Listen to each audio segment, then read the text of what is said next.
Welcome back to an episode of Debates Never Die. I'm here joined by Tab Soul. Happy to give you guys a two-man episode after a very, very long time. Tab, how are you doing? I know, 20 times. LFC. No, look, it's not a simple time. It's not a simple time. I'm not happy. You're not happy. And I think we are fully aligned. No one wanted this result. No one wanted this result. I think only Liverpool fans in the footballing world right now are properly content about the state of the Premier League. I want to take this moment, Tab, to first of all hold my L. Hold my L. There's an episode we did in December where I believed Arsenal would overturn a 9-point gap. I believed Liverpool would fall off. When I watched them yesterday, the way that they handled Tottenham, even in a world where it was tight going into the last few games of the season, when that's how a team, emphatically brings it to a close against a team that if Spurs, were not 16/17th, you'd have thought, they're going to give them a game. They're going to tire them out. They're going to do something here. We can rely on them. The fact that that's ultimately what Liverpool did in this supposedly tough run towards the end of the season, the Arsenal weren't in this. They weren't. And they haven't been, if we're entirely honest, based on performances, based on everything. So Deb, hi there, dog. Hi there. I fought you and Mvu vociferously. I believed there was going to be something.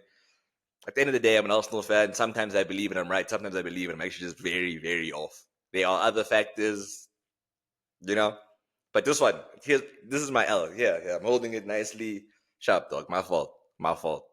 That being said, how are you feeling? What do you make of it all? We've seen Arne Slot take over a Liverpool team. First season, you got the job done. Where do I begin? You know what? I'm going to choose the magnanimous route today. Thank you so much for having me today. 1-2 punch. These 1-2 punches between you and I are always good. So I'm excited for this one. I'm taking the high road today. Congrats to Liverpool. Congrats to Arne Slot. Congrats to, the people who picked up early, what this team is capable of. There's a few things we need to digest in terms of what's happening here. Number one is I can't even celebrate you holding this L. And between you and I love your L's. Your L's give me life. The same way my L's give you life. It's that give and take. But this one, 100%. It's an L for me. The bigger L consumes the little W for me. So I can't even be that happy. Second thing is, dude, you were right to believe. You were supposed to believe. I said it. You believed because it was your job to believe. And the minute you lose your belief, you're a word that I can't say on this podcast. You're done. You can't lose your belief. So there's nothing wrong with you believing. You were just wrong. It's okay. It happens. No, shout out to Liverpool. In all seriousness, I think it was ominous when they beat United 3-0. Not because they beat United 3-0. It could have beaten anyone 3-0 on that weekend. But it was just the way they started the season, like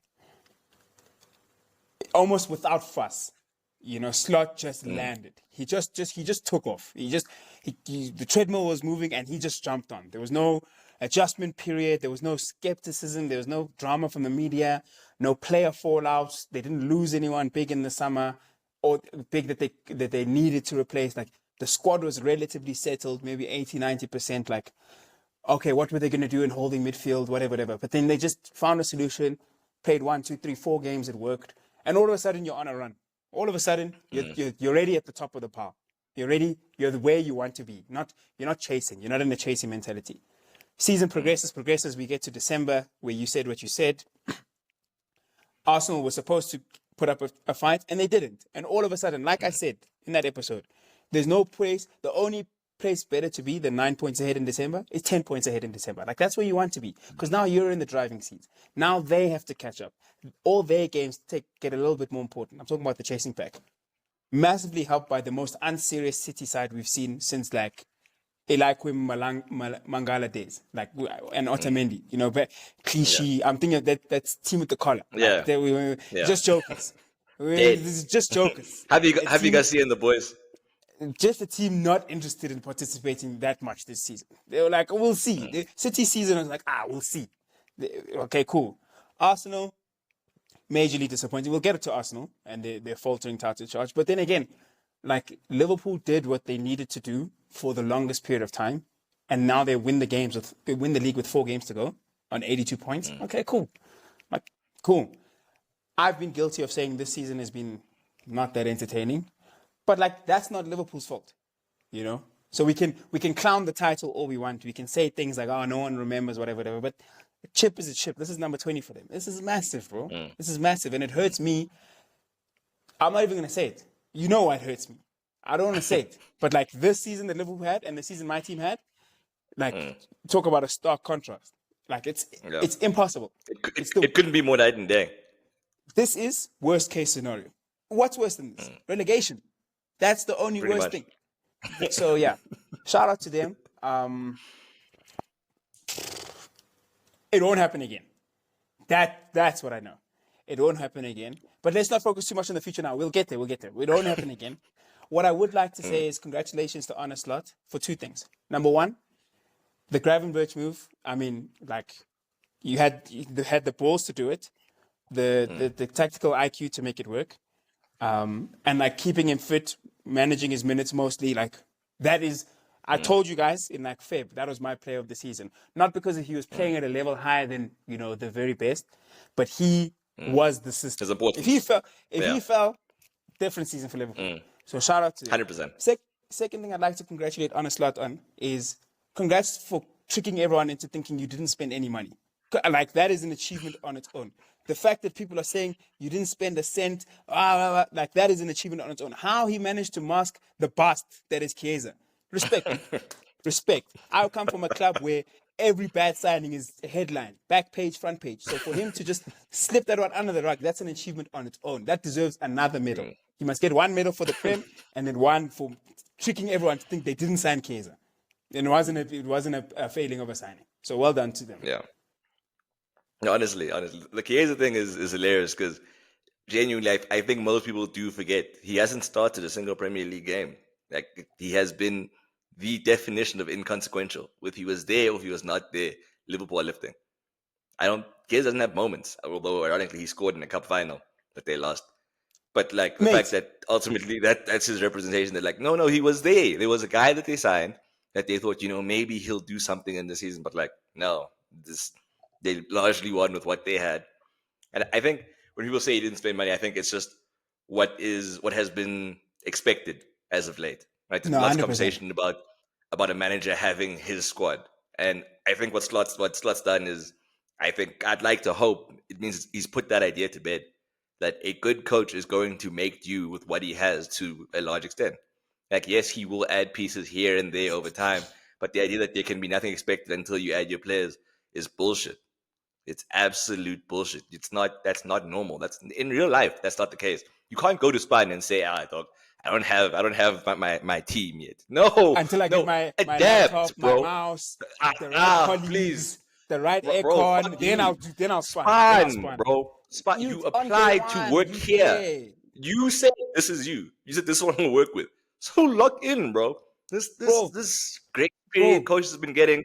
I hope Slot puts an end into that holistically.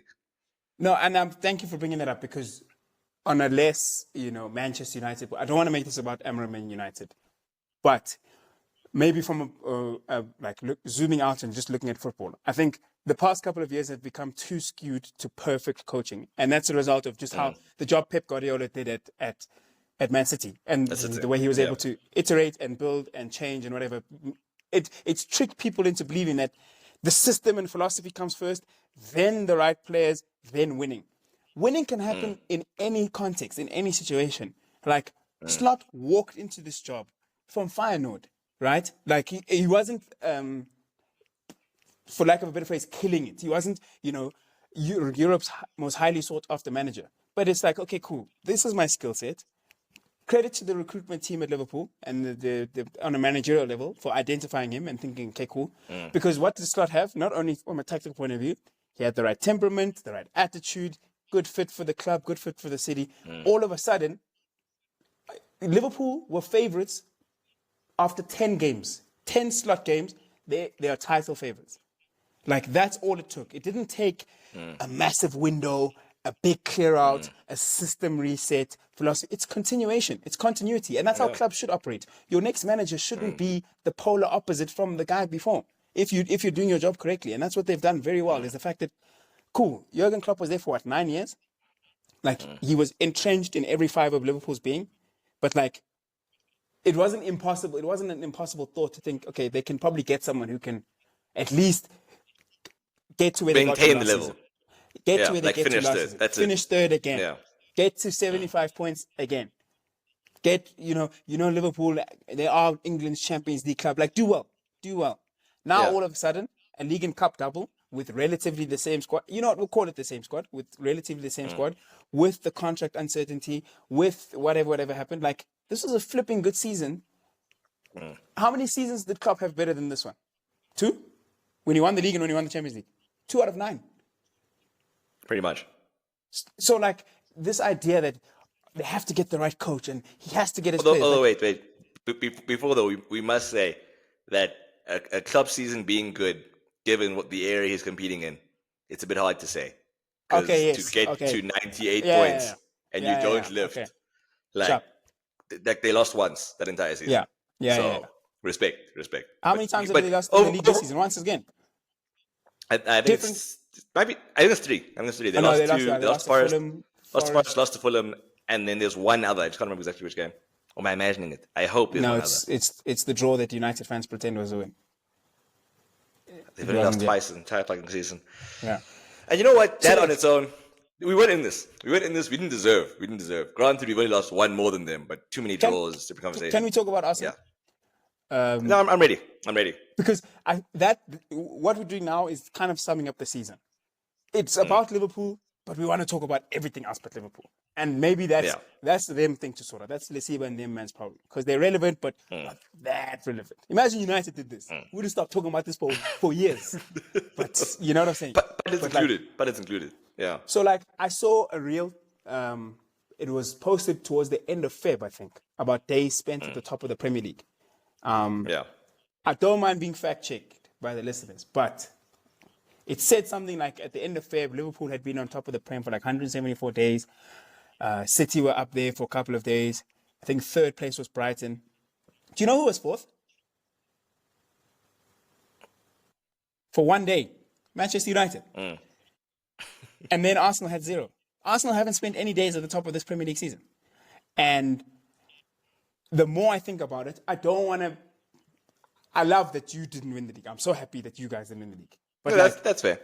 I don't want to seem like I'm not Toby. I'm not coming from a Toby angle. But like what the hell?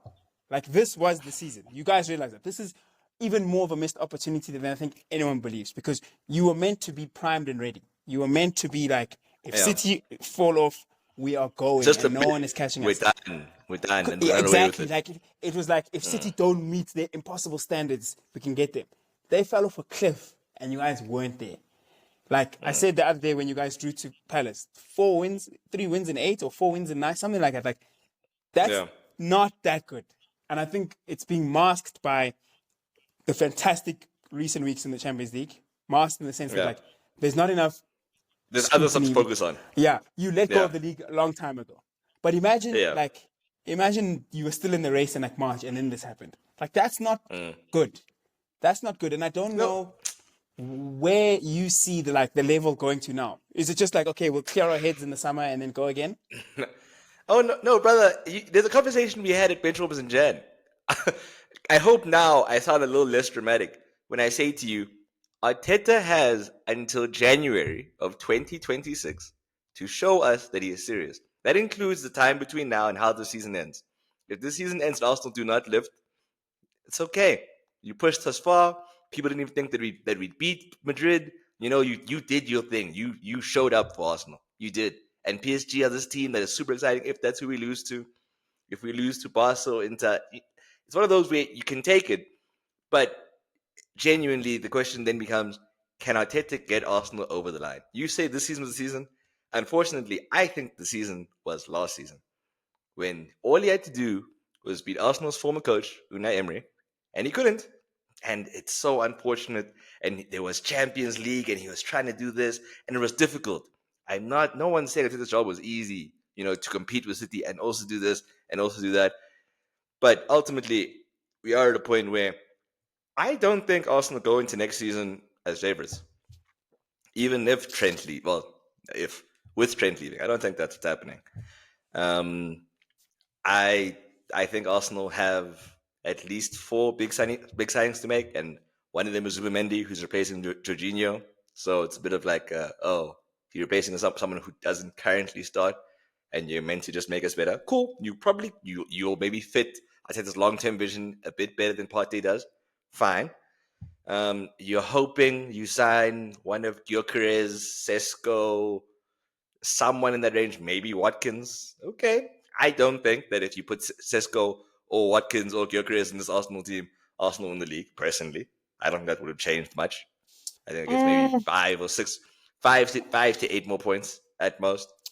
It's more a thing of like, if you have a striker, you have someone to dig you out of a hard place. You have someone to win you games. If they, I don't think those players are that good. I don't think those players are that good. Okay. That's. I don't. Those players are level raisers. I don't think Watkins is better than a lot of players. I have an issue with Watkins generally. Nah, but there's a difference between being better than other players and being a Prem goal scorer. Like, no, Watkins is a certified. It's like Troy Deeney. Like Troy Deeney, you can name a lot of Oaks better than Troy Deeney, but when it comes to scoring goals in the Premier League, Troy Deeney is going to get you a goal in the Premier League. Ivan Toney will get you a goal in the Premier League. You're right. So I'm putting Ollie Watkins with those guys. There's no denying that maybe Watkins gets us that extra goal against Everton. Both times. Suddenly you've turned 2 points to 4. You get an extra goal against Fulham. Suddenly, we're a bit closer than we were this season. I'm not saying these players will make zero difference. I'm just saying that to beat Liverpool, to get to where they're at, we couldn't beat them at the Emirates. And we can say it's controversial, whatever, and there were injuries and there were factors. Cool, we couldn't. We're going into this game at Anfield. It means almost nothing. It's just pride that we're playing for. I don't expect us to win. And obviously, Arsenal is still injury hit. There's still no Jesus. And the season did go against us, right? Still to some no extent. Jesus. But he's part of the squad at the end of the day. Not that he changed his lives, but he won Arsenal points this season. He did, single-handedly. He had his moments of contributing. To have less of those players that can contribute for you, you're worse off, matter of factly. That being said, Arsenal got into a point where I feel like how they play is too safe. I think the same reason we've done well in the Champions League is the same reason that in the league we haven't done enough.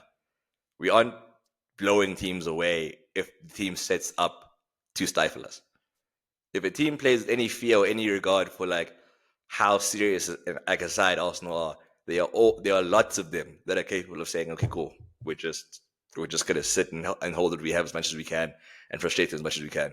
Enough of them that Arsenal have as many draws as, let me make sure before I go off here, they have as many draws as, please, drum roll.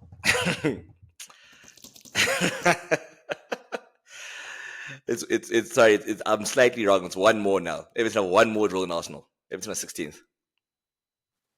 The idea that Arsenal have been held to the same scoreline as the team that is in 15th place is a bit ridiculous. And that is, to some extent, down to the fact that we end up like rigid, bro, as hell. And of course, the fact that we signed Raheem Sterling, Toby, I was wrong. I thought there was more. I did not. Yeah. And you. Thank you. Look, ultimately, the season started off with too much noise about Arsenal.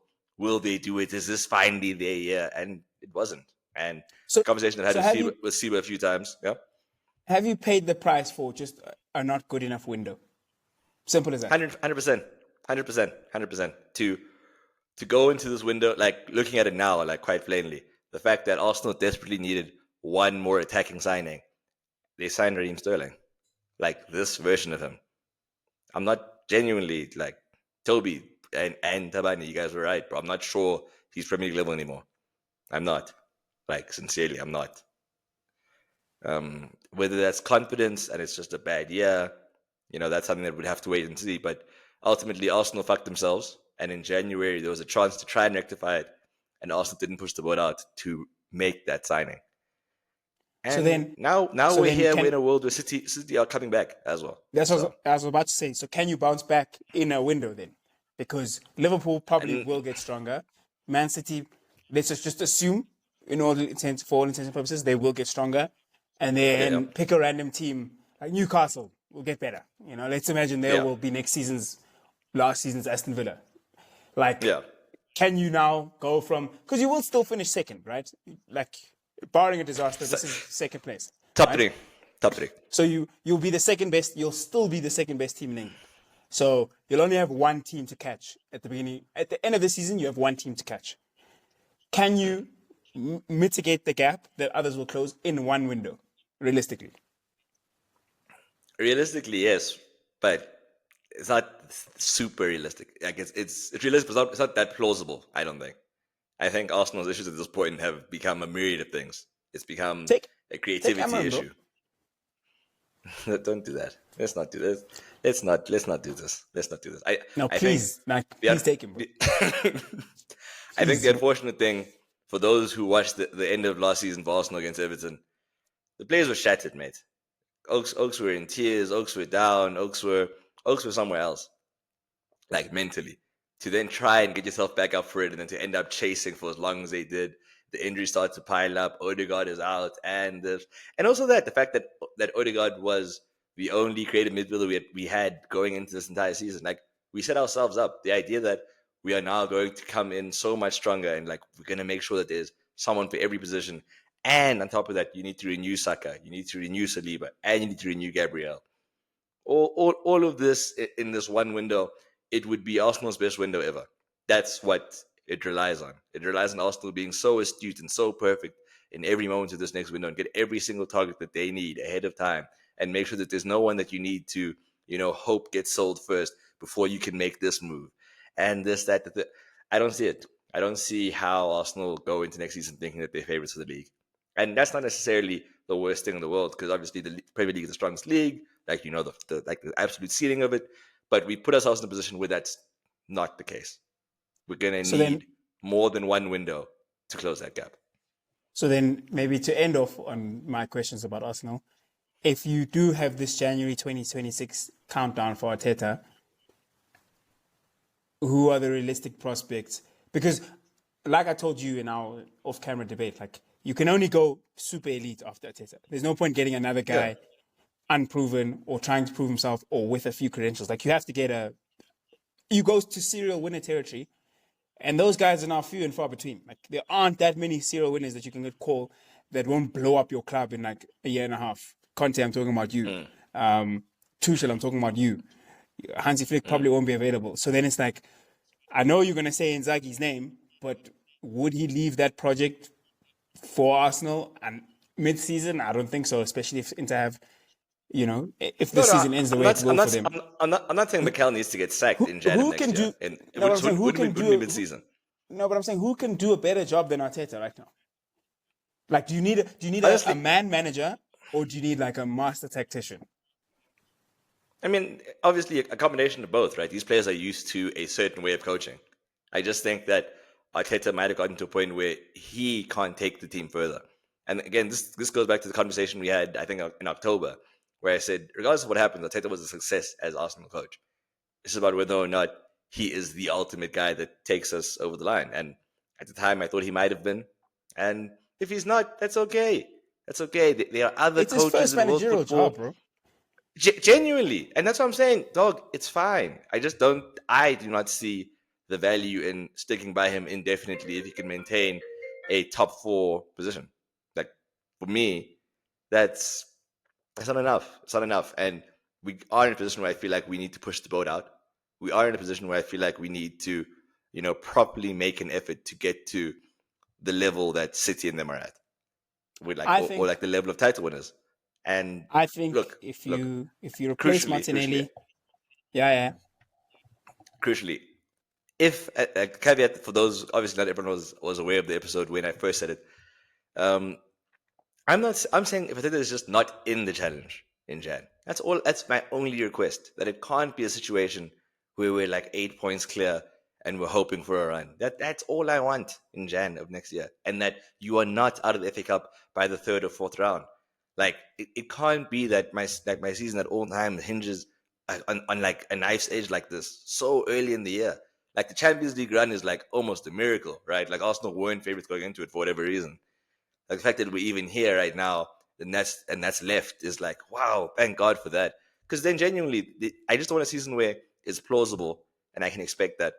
I won't really be that interested or that emotionally invested in Arsenal near the end of the season. And you're about to say, if you replace Martinelli, I'm I curious what you're think going to say. Yeah. if you replace Martinelli with a left wing starter and you get a level, to say a level raising midfielder is tough. If you get another Thomas Partey, like a younger, so someone dynamic, very good passer, ball winner, who's just going to play in midfield, you don't actually need this idea that you need a. Because the thing with needing a nine, the thing with the narrative about needing a nine is that you can also go the Man City route, where for 18 months, if your nine isn't the guy in some games, you don't score. And that's the issue. So you talk about the rigid style of play. I think it's not rigid as it was too dependable on Saka and Odegaard. And like I said in the past episode, like Kai Havertz is never going to be in any team he plays in a team leader in terms of we look at you to do the business. He's capable of doing it, but he's never that guy. Martinelli is a shell of the player he was 2.5 years. I watch him face up against defenders and I get annoyed because he doesn't do anything. Like how he's still at this level, like I'm surprised because he doesn't do enough for a team like Arsenal. I watch wingers I watch Garnacho do more than him, if that makes sense. He fails it a lot more, like a ton of more, but because he tries a lot more. Martinelli is this encapsulation of this safe football that Arsenal have regressed to. I think if you get someone super exciting, let's throw in a name, Nico Williams, someone who's going to come into the Premier League for the first time, want to be exciting and explosive. Like he will add something. Cool. Then you keep Havertz fit. Saka will be a contributor. I think that raises Arsenal level more than like keeping Martinelli, getting a midfielder, and then getting a nine. Because I think we're all unsure about the nines that are on the market now. Yeah, there's no nine that's so worth it that's what I prioritize. I prioritize another midfielder before a nine. Yeah, there's no name right now that fills anyone with enough confidence, like an Erling Haaland, Mbappe would have 2 years ago. Where you're like, okay, if we get this guy, we guarantee goals. Unfortunately, the only two guys outside of the two guys I just mentioned that still guarantee goals, named Robert Lewandowski and Harry Kane. The only two other guys that are guaranteeing you goals, probably in any XI in the world. Alexander Isak. Should we talk about that now? We might as well. Look, he's not coming to Arsenal, but no, it doesn't matter. They had the funds. It doesn't matter. Yeah. I think I did say this to you about. Yes, we were talking because he's got 1 year left on his deal, right? After the season, and we were talking about him not wanting to extend, right? So he's also at a bit of a crossroads because he can also make a bad decision. Like, his best season ever. Yeah. It's probably not better than. Like, where does that put him, right? Is he the guarantee that he thinks he is? Or has he just grown into, like, he's the right guy for Newcastle right now? So, wherever he goes next, I think he's got the temperament and the ability. But there's the injury history, and there's that thing of he hasn't played at the highest level. Remember, you put on the group, you said, what separates him from the best in the world? And I said, volume, like the number of goals he scores, and the stage. Cool. Yeah. He's ice cold at Newcastle. He was super talented at Dortmund and Sociedad. We've seen it time. I think we see it once a season with everyone. Like, that step up is tangible. You can feel it. Yeah. He's probably the next guy to take that step up. I don't think he can't take that step up. But does he walk into any team and guarantee you 20 league goals? He can get there, but will he play 38 games? It's that sort of doubt that I have about him. To say that 150M on him, if that's what Newcastle are asking for, with 1 year left in his deal. Yeah. That's a big transfer, man. That's a transfer that either sets you up for instant success or sets you back for 4 years. No, look, I think it's funny that you say this now. When Isak first got to the Prem, I was the one that had more doubts about, is it time? Is this the season? I think the fact that, now on other sides of it is interesting. And I don't think that you're wrong to have those doubts. I think that the only reason I think for Arsenal specifically he'd be enough is because he wouldn't be Arsenal's only striker. I don't think he would even be playing like one role throughout. I feel like Arteta would make him do left wing shift. I feel like he'd play a lot with Kai as well. I think the idea is just that if Isak was to join Arsenal, he's joining and making us a more dynamic attack. entirely. Like how Trossard is used, I think he ends up in a similar role with like yes he's a 9, but he drifts in. Like I don't think he comes in and he's just this goal scorer. So you're But right. You're right. that's what he should be, You're though. right to have those doubts. But I think if you come to Arsenal, he does enough for Arsenal holistically. He offers a different kind of threat. He has Yeah, more legs, more pace, more dynamism to an attack that desperately needs it. yeah, And yeah. I think in that way, he's a guaranteed hit for Arsenal. Guaranteed hit every other club. It's debatable, but I think he is getting to a point where he's so good, and he's been had 2 back-to-back 20-goal seasons, where the only thing is just will he be fit enough? That I think that's the only real concern. I think, as you said, talent wise, he has so much that it is just about just make sure you don't do something stupid.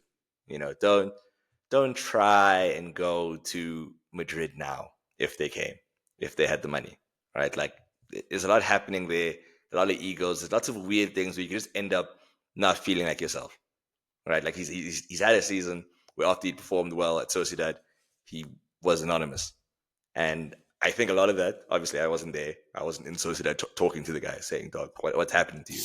But most of the media outlets at the time reported that they noticed a change when there were like transfer rumors and things like that, like an idea of like where does he go next, right? Like the star was on him Yeah, to yeah. say, okay, you're gonna be the guy now.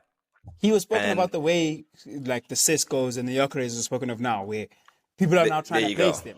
And Newcastle took the Yeah, chance. Newcastle took the chance, yeah. and it's paid off. It's paid off. Mm. And even then, it But was a then risk. It was a massive risk, it was, but it was the but right one they club could to go afford. to. It's also it's one they could afford to take. But you look at the fact that they now need to juggle their books. You have to sell homegrown players. It's something that they have paid the cost for. Like they need to make top 4 to make this make sense. So So now Newcastle do get into the Champions League, which everyone's expecting. in that role, they Does shouldn't leave. That much I Okay. believe. I don't think that it serves him that much to leave Newcastle at this moment in time. I do think another year there, a shorter contract extension, like a 2-year, 3-year, whatever he and his agent can try and do, and you get a release clause of like 85 to 100 like flat in that new contract, and then he has the pick of his clubs in a world where Barca get their finances right. He'd be lovely there, I'm sure. And Ooh, I like that. I like yeah, that. yeah, like I think that's ultimately the dream destination for him right now.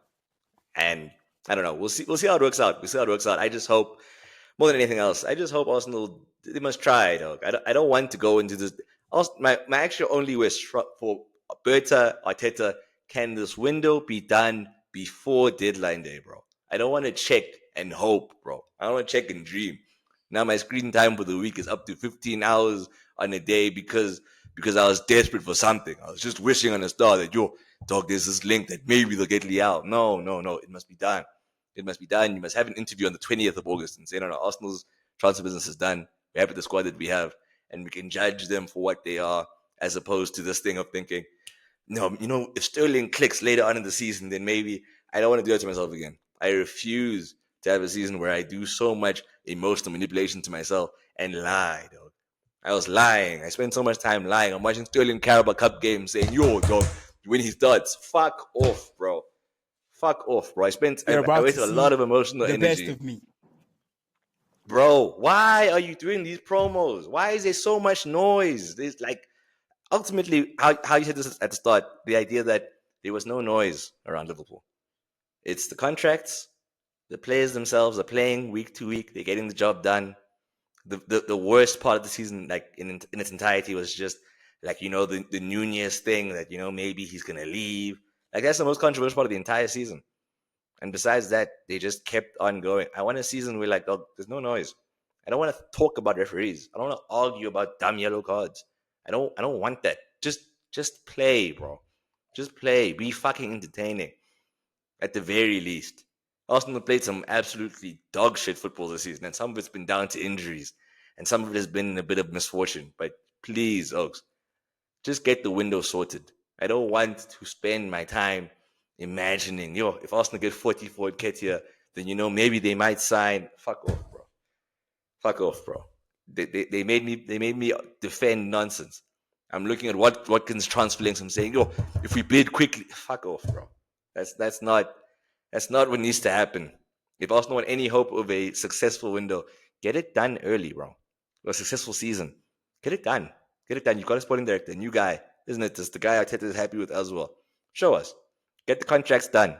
Arsenal must have a silent, just it's done. Just get to the point where there are no transfer rumors. There's no further expectations about so and so might know. This is a team that we have, and he must be vocal about. Okay, Ethan's going to get a lot of minutes this season, and that's the cover for Odegaard. Or we're reintegrating Fabio Vieira because he was like, whatever the plan is, commit and show us, bro. Give me a reason to die for Arteta again. That's what I want, bro. I don't want him to go. But if he puts us in a situation where I'm looking at things exactly the way I was in January when Arsenal went out against United, dog, bring Xavi, bring whoever. I want to change. More than anything else, next season I want a change at Arsenal Football Club. An impassioned rant from LLM. Andrea Berta, are you listening? Mikel Arteta, are you listening? Stan Kroenke, are you listening? The gauntlet has been laid down. And I think if you are tuning in now and you've randomly scrolled to minute 36, that is your summation of the season. Liverpool won the league, no stress, no drama. You know, that's it. What a no stress, no drama season. But yeah, moving away from Arsenal, Liverpool did win the league and we can't just dismiss them. So I have a few questions for you about Liverpool. Number one, Virgil van Dijk. Number one Premier centre back of all time now? Look, I'm not gonna fight it. It's a situation now. If somebody says that he's the best, shop. I'm not gonna die and say no, it's so and so because of. Fine, dude. Fine. You absolutely raised Liverpool's little single-handedly. The one season that you were not there, they almost didn't even finish top four. That's the plain reality of it, right? There's very few defenders that have had as big an impact on the side as he has. And to justify the fee of 75M as a centre-back is out of the world. It's out of the world. He's repaid it. That's not... He's repaid it. Yeah. Dog, they paid too little. Southampton got fleeced. That was 100M centre-back right there. Southampton should come back and ask for more peas, bro. And they're going down. Liverpool should be part of that parachute payment. Just throw them some coins. 5M or something. Yeah, the fact that they got this much value out of him is incredible. To have done this post ACL, there's always going to be questions about the types of forwards he faced in his time versus the like centre backs of yesteryear. Doesn't really matter. When Van Dijk was required to be a Premier League defender, when he was of age to be a Premier League defender, he showed up in a way other centre backs just did not in his time. He didn't, and he's won the lot. He's won the Premier League twice. Nothing but respect, honestly. If he's your GOAT centre back, shut. I'm not the guy to argue with you. My second question then is: Van Dijk and Salah extend? Will they do it again this season? Do it again to a certain extent. I don't think Salah is going as crazy, but Salah is so good, so consistent. He'll probably still get to 20 again. Like they will more or less maintain their level. It's the players around them that you have to look at. Does Gravenberch have this again? This level of consistency, this level of fitness? I think that's really where the questions are. It's just like, well, is it enough to rely on Diaz and Jota as the front three? Liverpool do have a big window ahead of them as well. I think Jamie Carragher said that they need 6 signings minimum. I think it was Weiling. Six is like, unless you're also selling everyone, and if that's the case, I don't think you're winning, because I don't know how you integrate all those players at once. That's a big ask of Mr. Slot. But I don't know. How do you feel about it? How do you feel about where they're at generally? So I was gonna say, I've already said on this episode that they won't do it again. What is the key area that they need to focus on? I think it's still central midfield. I think they can get themselves another Fabinho and set themselves up, or they can neglect that position and go for Isak, go for a right back, and this level that they're at now. I think it's. I'd be shocked if anyone thinks that Liverpool are the best team in Europe, right? Or they're not. They're not, right? So they need players that are going to take them closer to becoming the best team in Europe, not to become better than the teams in England.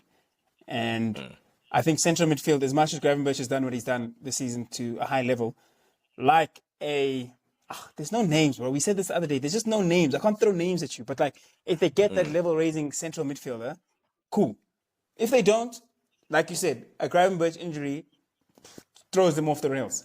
A Van Dijk injury throws them off the rails. Somehow they've managed to compete with the most injury-prone goalkeeper I've seen in my time, at least. Never seen the keeper pick up that many injuries and just be unavailable as much as Alisson. But like, I think if they don't sign a central midfielder, it becomes interesting. And the reason I think they won't compete next season is just because I think they can't do much better than this season. In terms of, I don't think their style of play is built to be dominant, to just walk the league. They did the reason they walked the league this season is because the competition was so far back. We're expecting the competition to close the gap.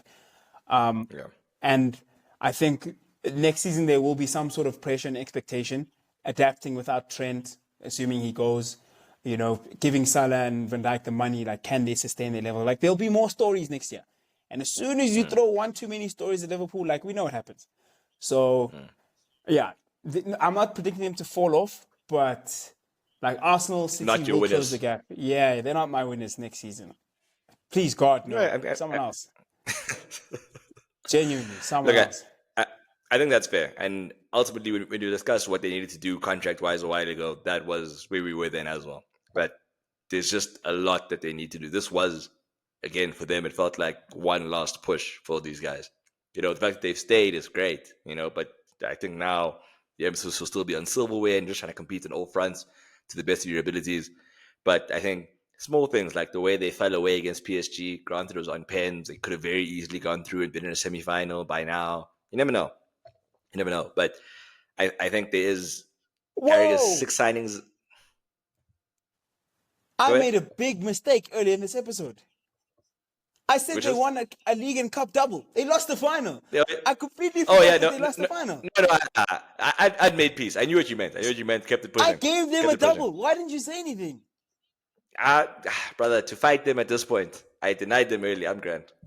Okay, to anyone who's still listening, I made a big mistake. I apologize. I just gave them the chip. I was so impressed, but I just gave them the chip. Why did I do that? Huh? I think the trauma from what the season's been. Yeah, because ultimately it meant more to Newcastle than it did. They just won one chip. They won a They eyed, bro. They eyed. Get them out of here, bro. Next. They eyed. Look, to close off on Liverpool holistically, I think the fact that they fell away in the cups the way that they did, that they lost the final the way they did, is indicative of the fact that the squad does need a bit more. Right? They've done enough in the league season to give them the cushion. Like it does. They need to go big. They need to go big. And I think the club inside and outside, I think there is that awareness. There's a lot more pressure now and a lot more expectation. And look, ultimately they've got their guys, right, in terms of the recruitment team. They have the people required to make this work for themselves. So, they won't fall away. No one here thinks that they're not finishing top 4 or anything crazy like that. Yeah. But if they are to win the league next season, it will not be anything like it was for them this season. That much I think we're sure about. But fair enough. The Premier League behind us, we must now look at Mvu's favorite team, Barcelona versus Real Madrid in the Copa del Rey final. The least surprising result, maybe ever. I don't think many sane people believe that Madrid are going to win that final. I know I didn't at any point in time. Shout out Jules Koundé. I've been slandered for you before. It's a pretty big moment to show up at right back, not at centre back. But hey, man, you can't win them all. Hey, you need to win some at this point. Yeah, man. I'll hold it. That being said, I think the fact that Madrid lost the way they did, they played the way they did, that Rudiger is losing his head the way he did, it was whack. It was kind of whack to see that from Real Madrid. It's just like, you guys are here now, dude. Like there's talks about Carlo on his way out before the season even ends. Talks about Carlo holistically as a coach to say, dog, why so few league chips? What is it with just cups and that's enough to get you by? Unfair. Unfair criticism. No, look, and that's perfectly fine. I'm aware of the fact that he actually has a biography where he states outright he does prefer cup competitions. And ultimately, chips are chips. If Arsenal had won a cup this season already, how I'm talking about it right now would be quite, remarkably different, right? It'd be something I've celebrated more than I have so far, right, under his reign. So I don't think that the cup success is that big a stain on his legacy as a coach, or how people should view it, because ultimately, you know, if you don't win those cups, then what are you, right? He's the coach that brought Madrid La Decima. And if you're going to manage Real Madrid of all teams, ultimately the Champions League is the holy grail, and he's won 3 with Real Madrid. So in terms of his long-term legacy, I don't think there's much that can be said about the lack of league success. I think you can question him tactically and question whether or not he had done enough to give Madrid the best possible chance of winning the league this season, in adapting and adjusting to all that they had with all the injuries and everything else. But for me, I've said this before, none of this is on Carlo. All of Madrid's faults right now are squad building faults, and that's all it is. It's almost a non-story in my eyes. It looks like you Okay. disagree, though. No, I do. Let's hear you. I have to put on my Rindai hat now. No, the situation where none of it is on Carlo it's a fallacy. It's fugazi. It's fugazi. It's not true. Okay. Because his one big failing this season is been failing to move to plan B. Maybe having an idea of, okay, cool, plan A is not working in this match. This is how we should play to give us a chance, but I'm just going to make a like-for-like change. I'll bring on a midfielder for a midfielder, and then we'll play the exact same system. And hopefully we can get a spark. I'll take off a winger for another winger and play the exact same way, and hopefully we can get a spark. I won't bring on Gula and Endrick because the game is too big for them right now, and they've never played on this stage. So I'm going to leave Vinny and a faltering Mbappe on, and we'll hopefully get a spark. He's let himself down in that regard.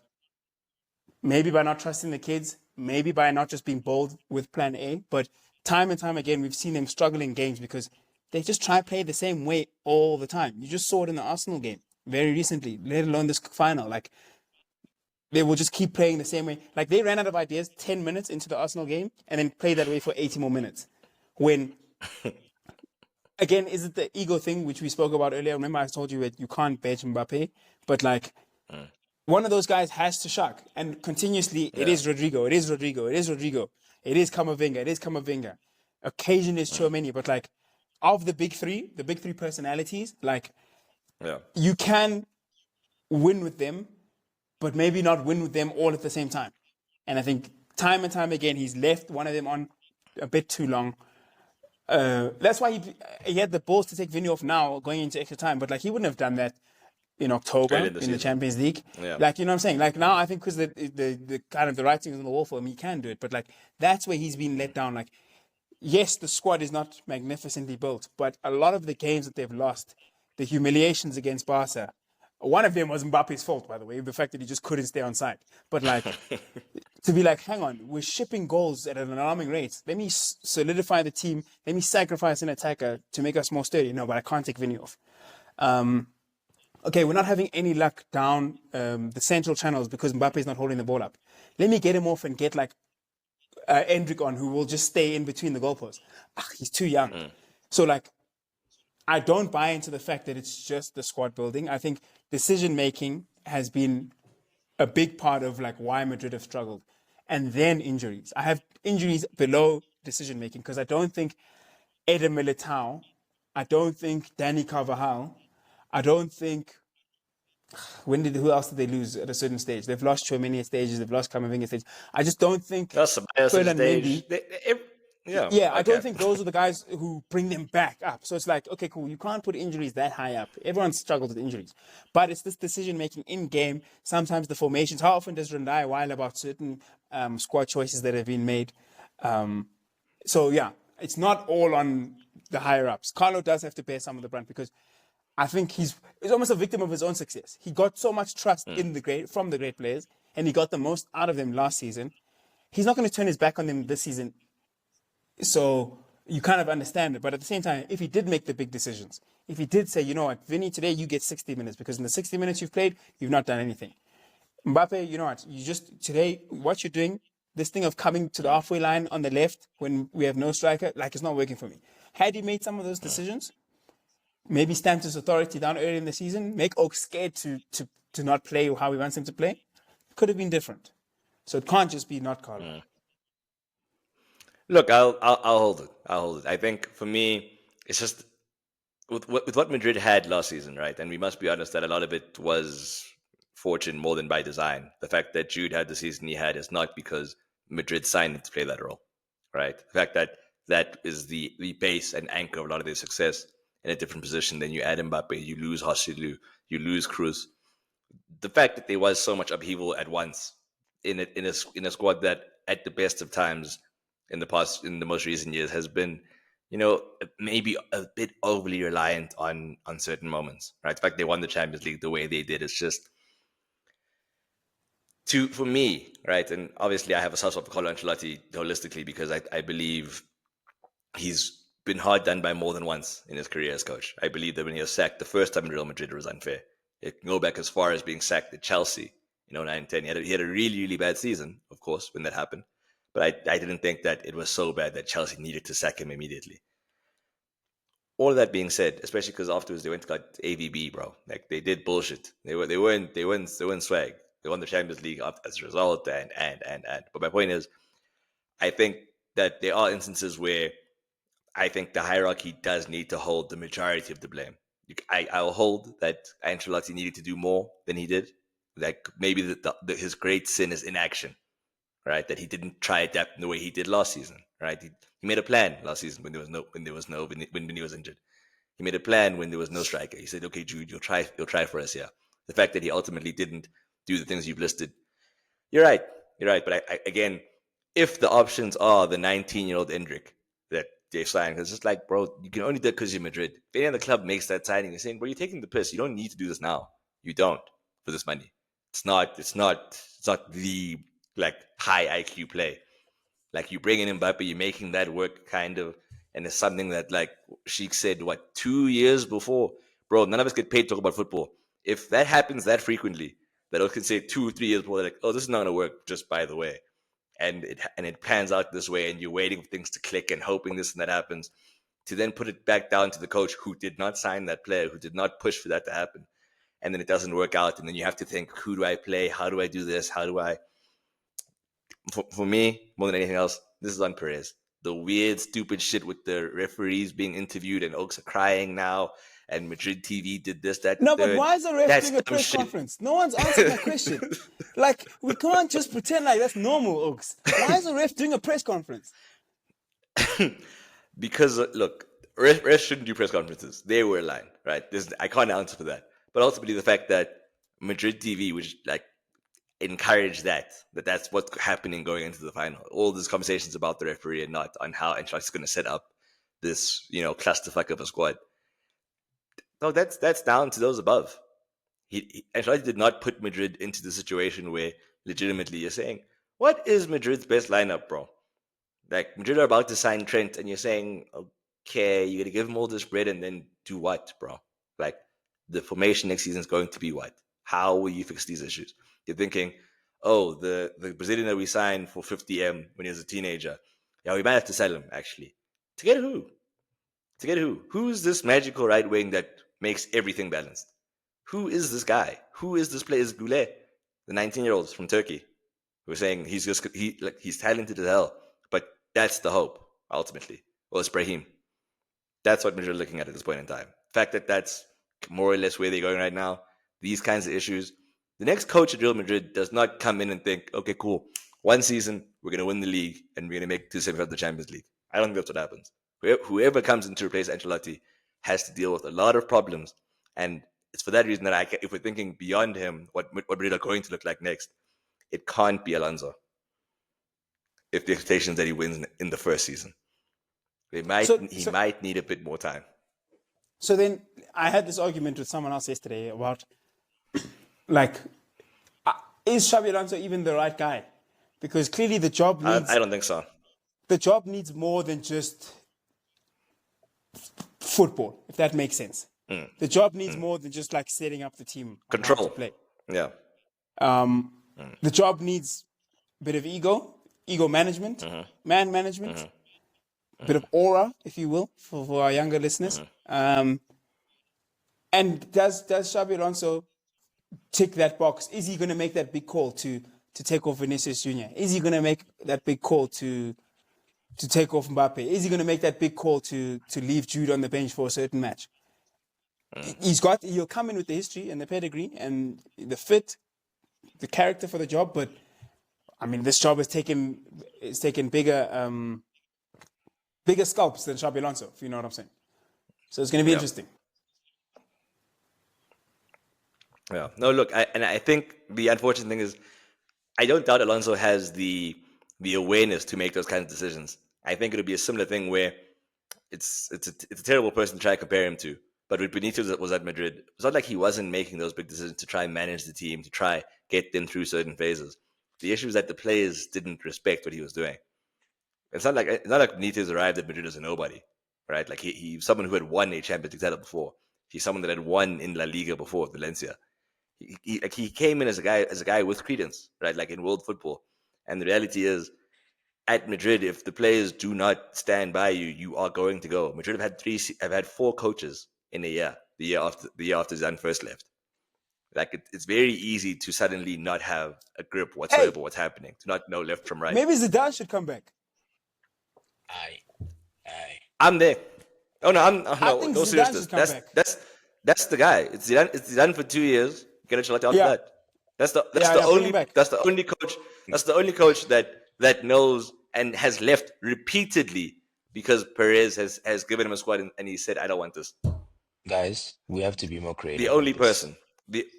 To manage Madrid, brother. Creativity is the worst thing in terms of managing Madrid. You're gonna get a random guy. Let me tell you something. If it's not Zidane, it's Conte. There's very few oaks that could come in and stamp their authority in a way that has to happen for Madrid to be where they should be. And for me, if it's not going to be Zidane, you're going to be hard pressed to find someone with more credibility. After that, you're taking gambles. You're taking real fucking gambles. You're saying Raul. You're talking about Arbeloa. Maybe Guti's going to coach now. That's what's going to happen. But Mr. Mbu, thank you for joining us. Would you not want them to try? Oh yeah, sorry. Hi guys. Hi everyone. Mm-hmm. Would you not want them to try someone like Raul? I feel like Perez is very. No, I'm not. I don't know what Raul is like as a coach. I don't know how well he's doing in the youth team. But I feel like that's someone that he'll respect enough to bro. give If we him get some Raul, tools. he is a full guy. That's my issue with getting someone like Raul.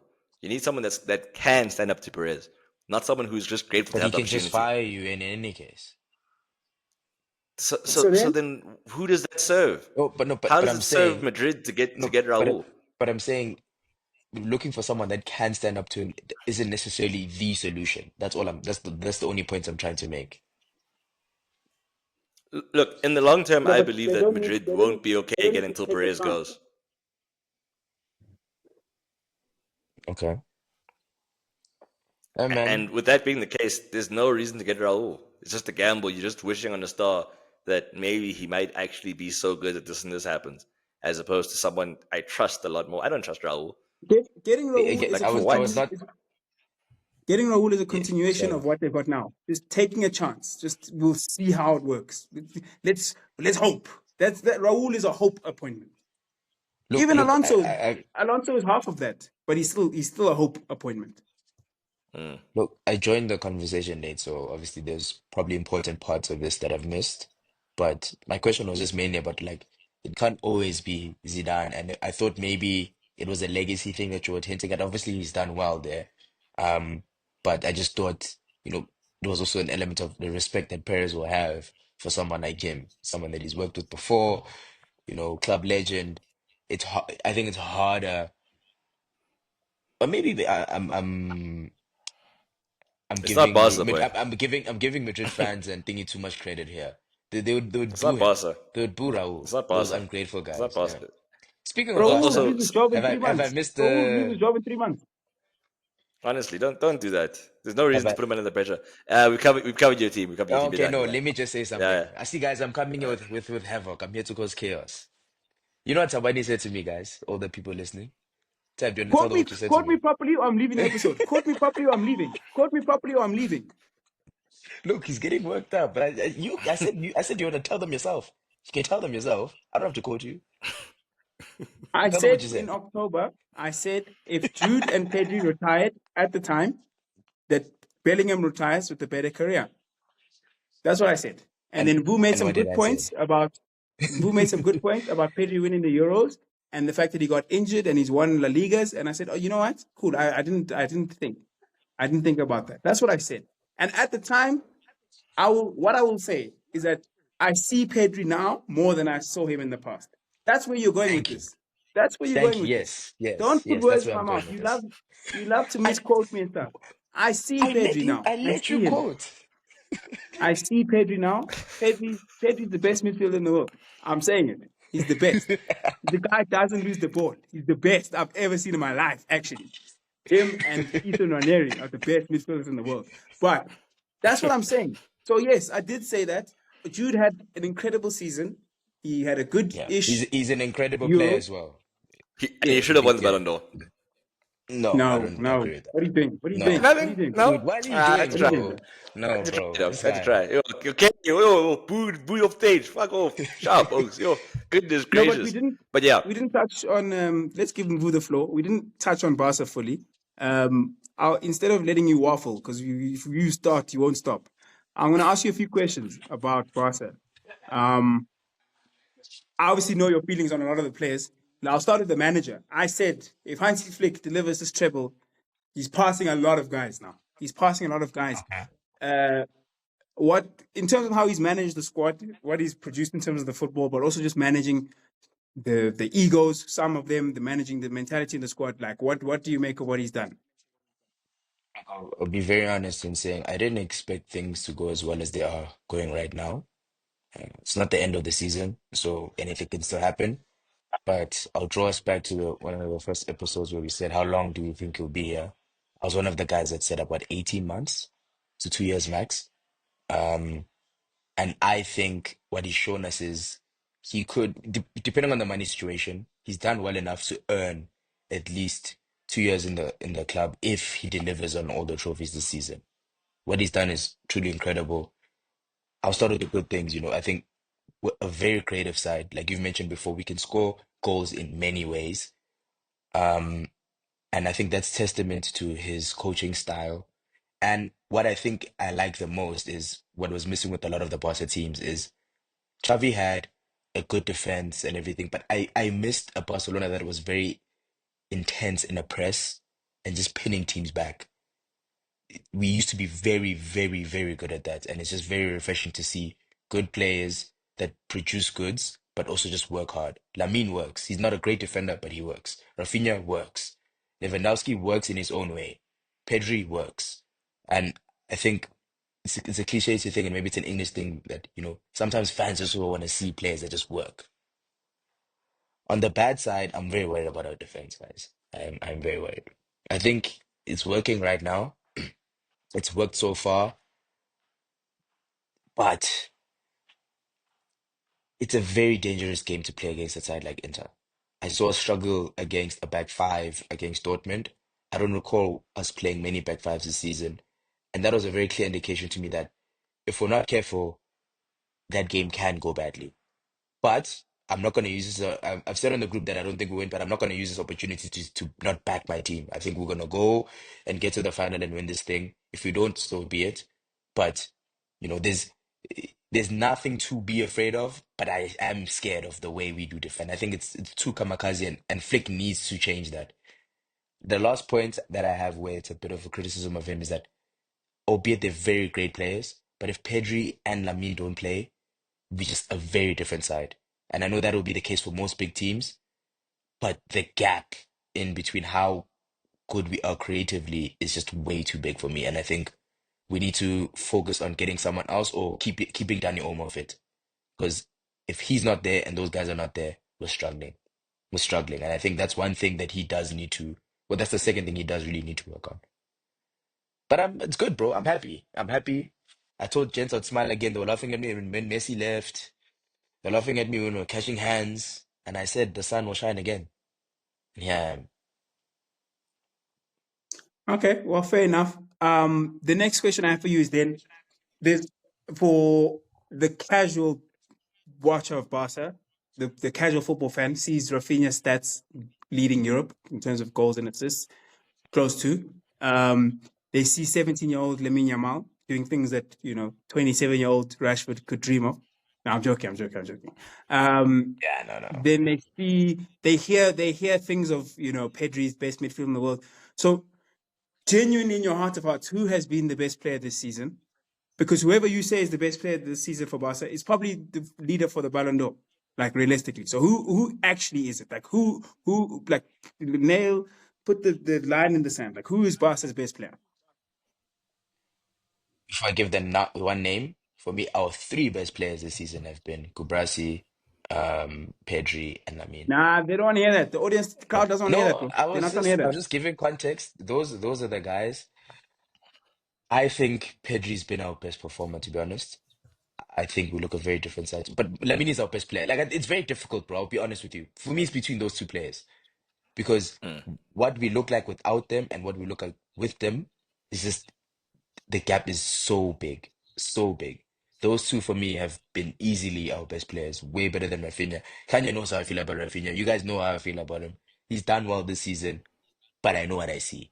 That's a guy that just makes dumb decisions. That guy makes very, very dumb decisions. And I think what he's benefited from this season is that he's been put in positions where he's at the end of an action. Of a move. You know what I mean? Yes. Like you said very well, like he's a transition player, which I never really saw him as that before, but he is. He's just got pace now, everything. But where did But this he's pace not, come from? We gotta have that conversation about we Flick boosting the physical we capabilities of players. we know what The it is, Goretzka bro. that won the treble, the Bayern team that won in 2020. Bro, Suddenly, Rafinha looks like the Coutinho came fastest back winger in the world. buff. Win, win, bro, Coutinho came back win. buff, bro. Coutinho came back Yeah, to Barca buff. Like I So have all lots we of these things know. questions died about. allegations. Yeah, there's something's happening. There's something Yeah, now happening. something's happened. I won't lie to you, boy. The entire medical team was replaced as it should have been. Maybe Xavi didn't have the right nutritionists, the right people involved. It looks crazy. But I will Ultimately, say, I'm taking the piss to some extent, but like I, Rafinha's physical change, I will say, I I think it's a really German. like it. I do think it's a German thing though that they will focus a lot on that. Klopp, him, Tuchel, like not necessarily getting the most physical players, but they had really fit teams and players Mm, that were able to play at this high tempo, for, albeit for like maybe 3 4 years. It's just mm, and I think Spanish teams don't focus on that. Petri was not as strong as he is now. You know what I mean? Like mm. so, it's one of those two things. Either it's just he's German or he's juicing. But yeah, Tab, I'll be honest, the fans might be disappointed with what I'm gonna say, but I think it's a toss of a coin between the two. I would personally probably give it to Pedri. That might be just a midfielder's bias eyes, but either way, both of them are just like they are clearly our best players. I'll even go as far as that means is the best player in the world, bro. Like no one's better than him. No one, no one. So yeah, Okay. flip a coin. So here now let's stir up some debate here between the three of us. Kanye and I earlier said that Liverpool have won the Premier League, but they're not the best team Yeah, in Europe. Um, Arsenal are in contention to win the Champions League. Is obviously coming up against a very strong PSG side, and now Barca clearly have their foot on Madrid's necks in Spain. Um, Barca have an opportunity now, given the relative disarray at Madrid, to kind of re-establish their dominance as the best team in Europe, and they haven't been the best team in Europe for a long time. So I'm going to yeah. ask you guys now, a year from now, so in April 2026, coming to the end of next season, who do you expect to be the best team in Europe? And why? So you could tell me, I expect Madrid to fix their problems. You could tell me, I expect City, Pep's getting back with his honey. Like they could make you could do something serious. PSG, I expect Enrique to build on the foundation. But I need one name, your prediction of who's going to be the best team in Europe a year from now. Barca, I'll go first. Wow. too late. Okay. Sorry, Okay. Barca, and a large part of it is just because I support them. But I think there's some play, like for instance, I think Hansi Flick is going to make us a bit more of a physical side, or we have a bit of that now, which I think is something that we were missing. We play very good football. I see a reality where we sign. I know this money thing is very confusing to me because I know we're just gonna find someone next season. I don't know how, but we're gonna find someone. I think we'll improve. At least I hope we do.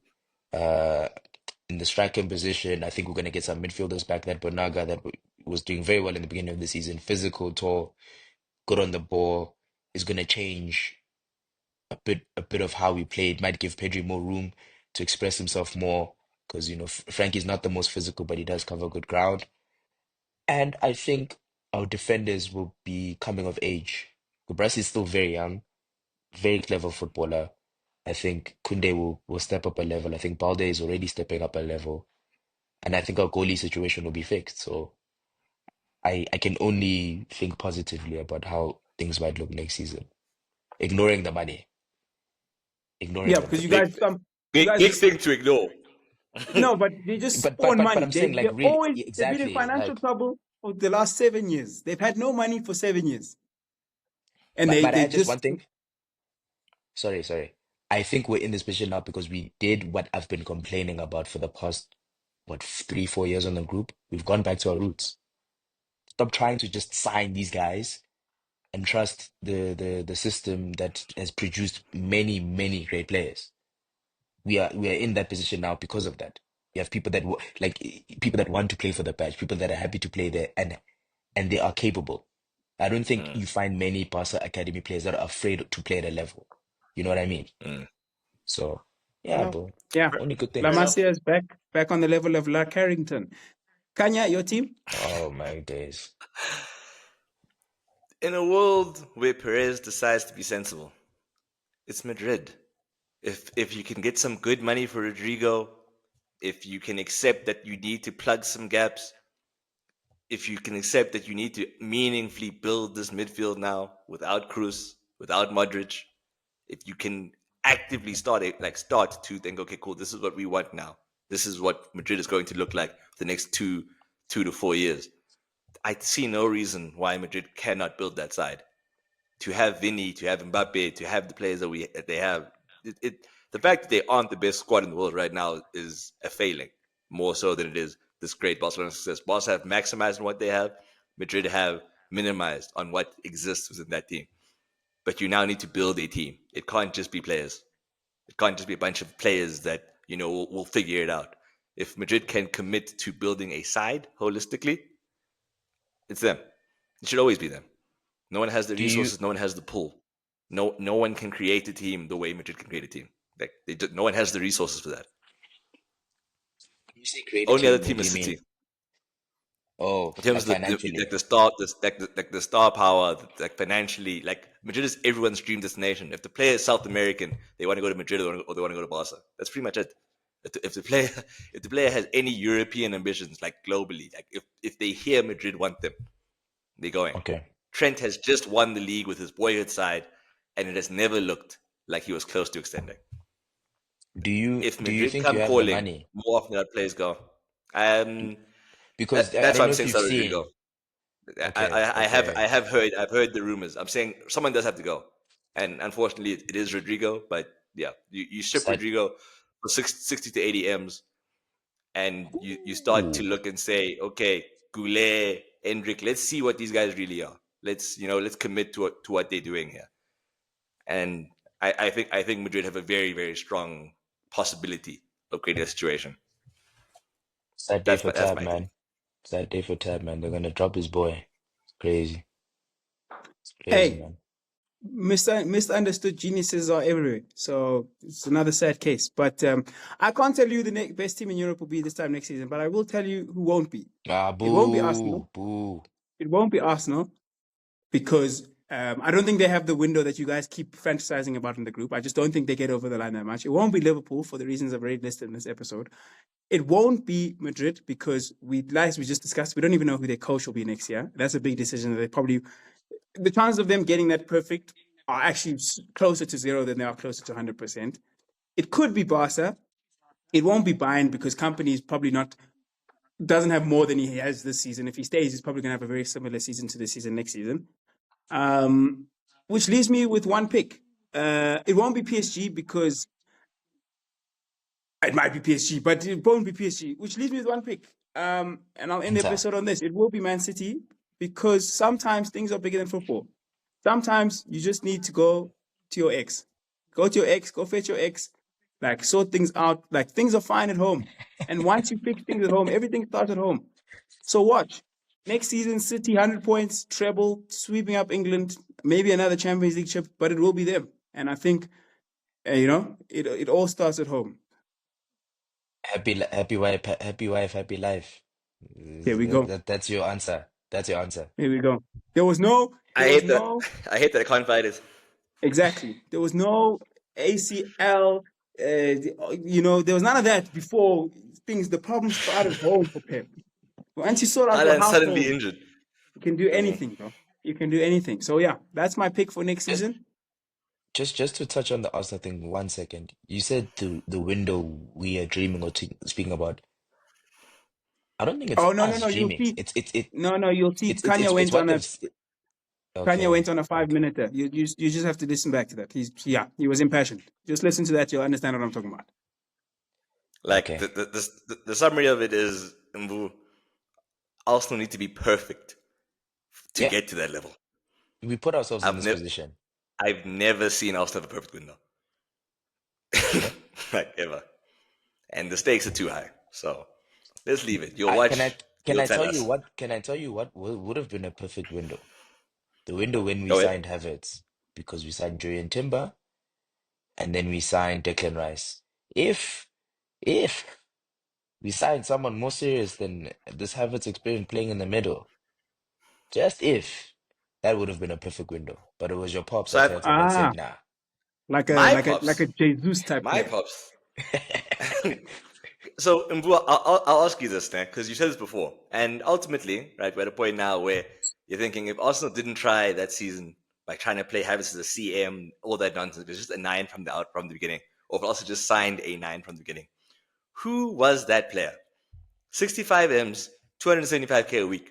Who would you have signed in that window that would have meant Arsenal win the league? How much do you think? Marcus Rashford. 65 M's. That's what we have to work with. 65 M's is how much you can spend. Again, before I even just try answer that, you're asking me to do a scout's job.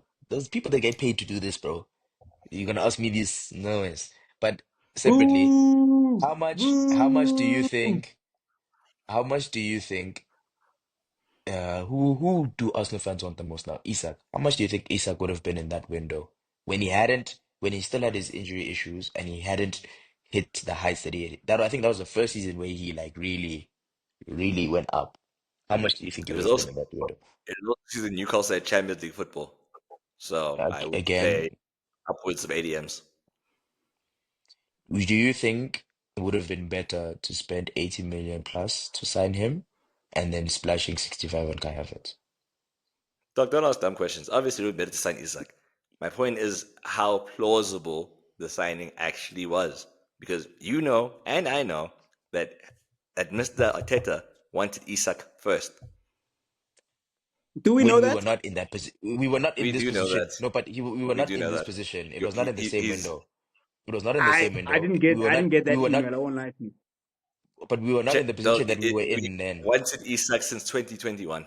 Yes, but Arsenal were in a much better position to get Isak in that window than we were when he initially wanted him. That is true. I'm not here to say we should have signed him. I'm just saying Anyways, this thing of finding a Arsenal need a Havertz thing, like bro, no, like Arsenal need no, a perfect that was a window. mistake. Liverpool aren't going to get much better. Man City will get 100 points, and United, the sun will shine again. And that's where we close this episode. It's been a good one. Vu, thanks for joining. Kanya, this was good. I'm closing the episode that you opened, but when we do 1-2s, it's like dynamic duo. No, honestly, it's better that way. It's better that way. One Folks, holds thanks for your time. one holds the ball, one runs down. We'll all find each other. We'll find each other. Vu, the third man running. It was a good one, boys. Thank you so much. Awesome.